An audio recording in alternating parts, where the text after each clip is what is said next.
माननीय सभापति महोदय, मुझे वर्ष 2026-27 के बजट पर अपनी अभिव्यक्ति का अवसर प्रदान किया, इसके लिए मैं आपका बहुत बहुत आभार प्रकट करता हूं, आपको साधुवाद देता हूं। हमारे देश के यशस्वी प्रधानमंत्री नरेंद्र भाई मोदी, उनके मार्गदर्शन में जो उन्होंने सपना संजोया था विकसित भारत 2047 का, उसके संकल्पना को पूरी करते हुए हमारे मुख्यमंत्री जी भजनलाल जी शर्मा और हमारे उप मुख्यमंत्री दिया कुमारी जी ने उसी तर्ज पर विकसित राजस्थान 2047 का संकल्पना की है और उन्होंने 11 फरवरी 2026 को इस सदन में बजट रखा है, जो वास्तव में ऐतिहासिक है। मैं तो इसको विकसित राजस्थान 2047 के लिए नींव का पत्थर, मजबूत बुनियादी बजट कहूँगा। इस बजट में गरीब, युवा, अन्नदाता किसान, उद्यमी और नारी महिला सशक्तिकरण के लिए तथा साथ के साथ विद्यालयों में अध्ययनरत छात्र छात्राओं के लिए उनके भविष्य रूपी नव ऊर्जा का संचार और कौशल विकास का मूल मंत्र देने का मुख्यतः प्रयास किया है। मैं आपको और आप सदन के माध्यम से इस सौगाताओं के बजट के लिए प्रदेश के माननीय मुख्यमंत्री भजनलाल जी शर्मा का और वित्त मंत्री उप मुख्यमंत्री महोदय का बहुत बहुत आभार प्रकट करना चाहता हूँ। आपने अपने संकल्प अपना अग्नि राजस्थान को सार्थक करते हुए प्रदेश के हर गांव, गरीब, किसान, युवा, महिला के लिए जो इन्होंने सर्वजन हिताय सर्वजन सुखाय के लिए इस बजट को समर्पित किया है। महोदय, मैं राजस्थान के मरु क्षेत्र के ग्रामीण क्षेत्र से आता हूं, जो मुख्यतः कृषि क्षेत्र है।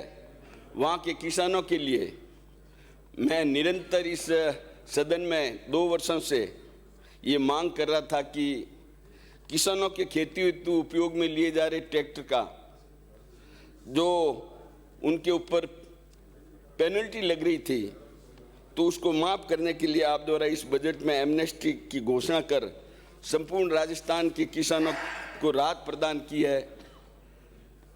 तथा इस बजट के बारे में मैं एक कविता के रूप में मेरी राय दूंगा।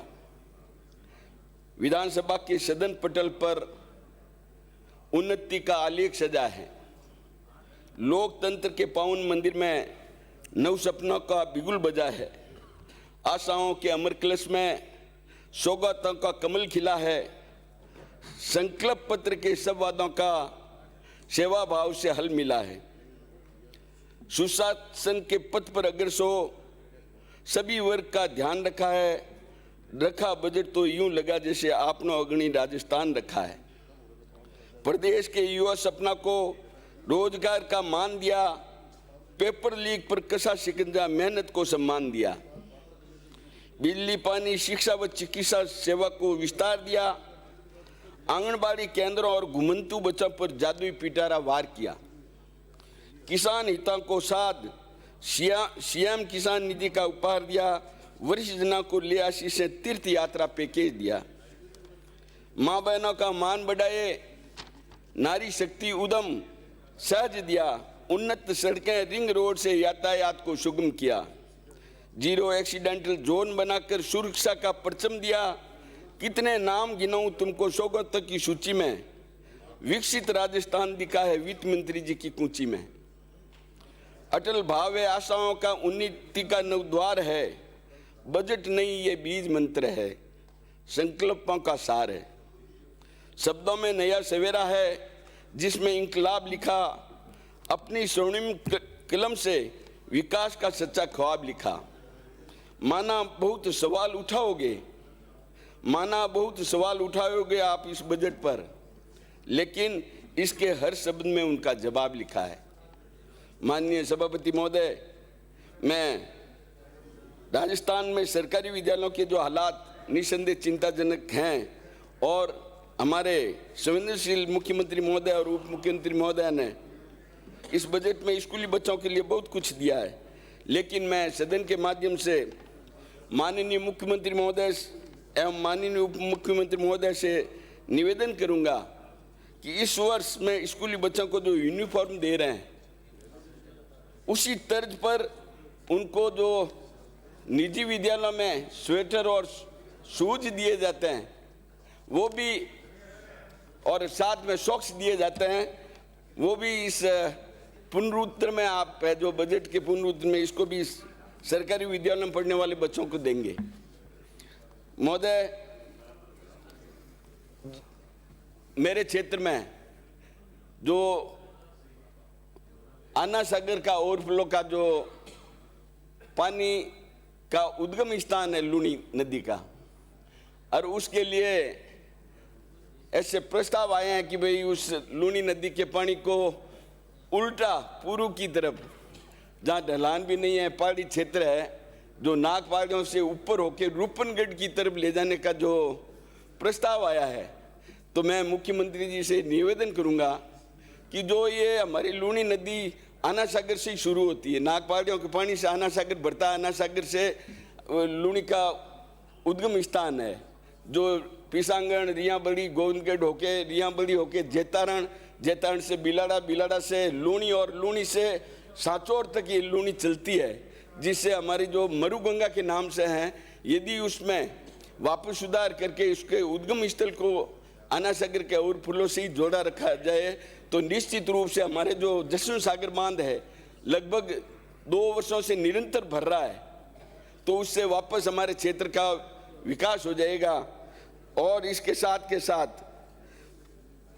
मैं जो हमारे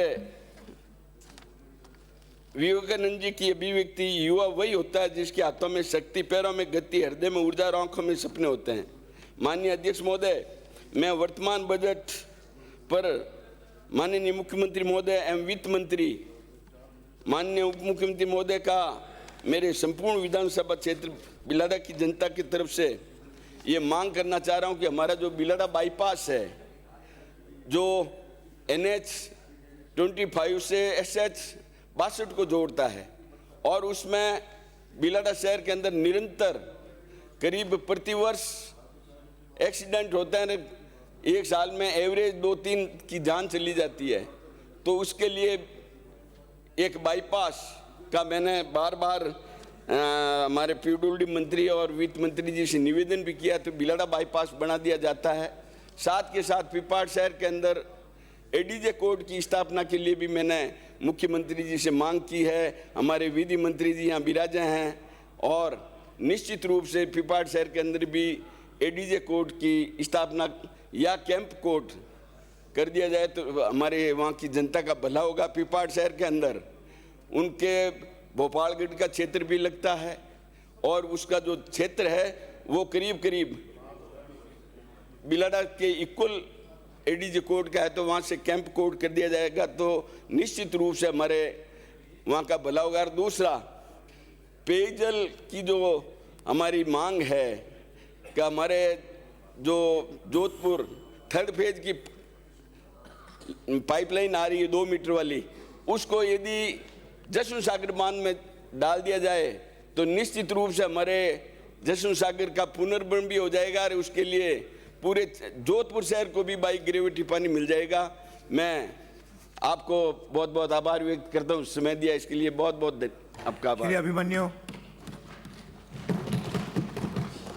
अध्यक्ष महोदय जी, आपने बजट 2026